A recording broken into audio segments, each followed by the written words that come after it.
Hey, folks, I'm going to try to keep this update really short because I keep rambling every time I try to make it.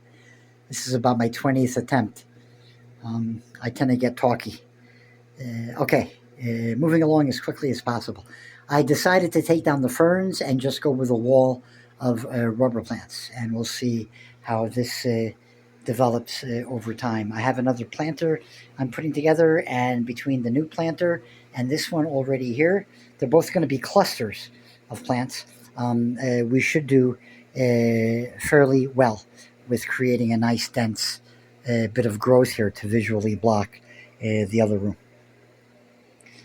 which is really the only point. I don't care what kind of plant does it. The ferns were becoming too much of a hassle.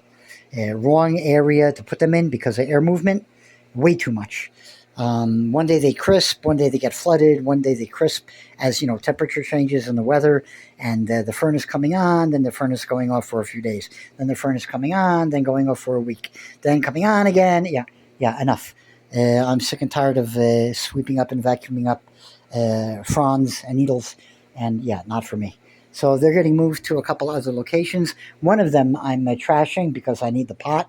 It's a self-watering wicking setup that's already ready. It just needs to be spray painted to match the rest of these down here, because I want to get ready to do, I think, another alocasia split in the near future. I might be trying to divvy up the Hilo Beauty and start an experiment with sphagnum, just like I did with the Michelitianas. As a Hail Mary, I want to see if that isn't also a good solution, at least to get them started. So we'll see. Speaking of which, the Michelitianas are also looking just phenomenal, as is the Tanderusa, the Polly. The Black Velvet is putting out a brand new leaf as we speak. The Alocasia Ivory Coast is looking gangbusters. I moved the Golden Crocodile a little bit to the left and up to give the Majestic a little bit better clearance. The Majestic's already begun rooting in to its new top pole section. The next leaf and next node, once that next node from the upcoming leaf roots in, I'll have two solidly rooted in nodes, and we do the top and chop. And then this is a short tube right here. It's one half of a tube, and then it'll get immediately filled and connected to a new 3 foot long tube section and placed somewhere in this general area to also start treadmilling again. Here's the Soderoy. Look at that. Beautiful new leaf. Still opening up and expanding. The Varicosum leaf here is just about done expanding, and it'll darken up a little bit. And I made the first top chop for the melanochrysum. There's the top piece. There's the bottom piece. The top piece is about halfway up its pole. It's got 6 beautiful, healthy leaves running all the way down. Very, very happy with the way it turned out. I cut it about 3 days ago, and it's doing fine, as is everybody else. The Epipremnum has a new leaf opening up as we speak back there. It seems to be course correcting for its right and left swinging. It seems to go now, it went to the left, went up the pole, then it went to the right, and now it's going up again. And I think it's going to be following an S pattern like this, going up the pole. And there's the bands from the light. Sorry about that if you didn't see what I was trying to illustrate. But it's going up the pole the same way a snake would loop itself to climb a tree. Okay. There's the Gloriosum with its new leaf coming out. Here's the Honkergygus, which I had top chopped the same day as the melanochrysum. It also has a new leaf on the way, number 6 for the piece now that it's a top chop. There's the base piece that's also got about 5 leaves on it. Is now in the workroom for now. It's going to get tossed soon.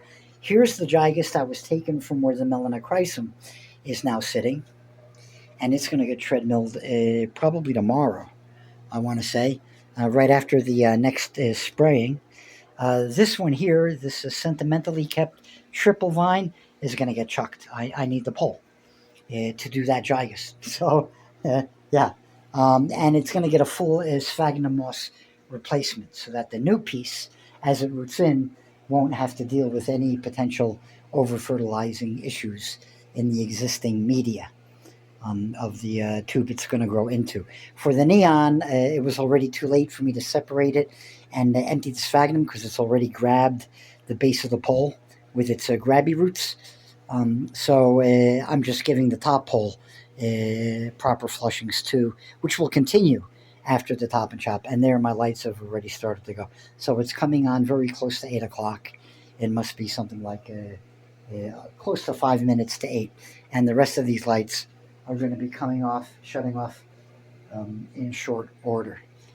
So there you have it, folks. It's basically. Oh, and I did break down and get the last of the Sansi 200 watters to replace the 120s. $60 a pop. They're gone. No more left at Amazon.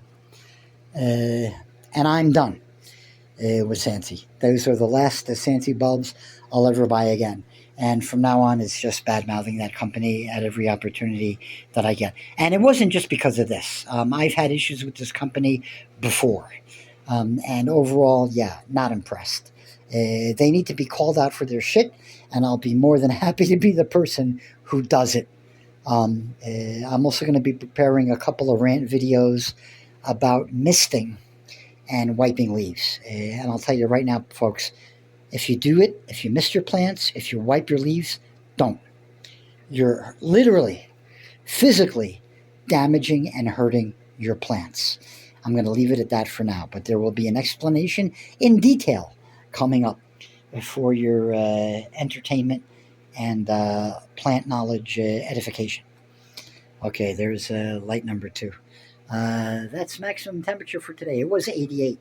It's now dropping a teeny bit. Now you can see the humidity stays pretty close to 60% now. And now that I've got 4 humidifiers at different spots in the house, 2 of which are in this room, 1 of which is in the room right next door, the workroom, and the other one is in the factory room, where my Scheffleras, my Tradescantias are, some Gloriosums I've got there, a really nice Monstera Peru that's yards and yards long. I'll have to do a video there one day. It's a messy storeroom. All my old aquariums are there, standing vertically. Yeah, it's a trash heap. But some plants are doing really well there. Okay, I think I'm going to keep it short right there, also because my lights are about to go out. So there you have it, folks. Got the last of my lights done here. I now have 1,000 watts of LED lighting total spread out throughout this room. I got rid of the ferns, swapping them out for rubber plants. I got a whole bunch of new foliage everywhere and 2 major top chops, the melanochrysum and the honker gigas. So there you have it. Let's end, of course, on the sexiest plant that I own, the verrucosum. And this is where I'm supposed to tell all y'all to have fun. So have fun.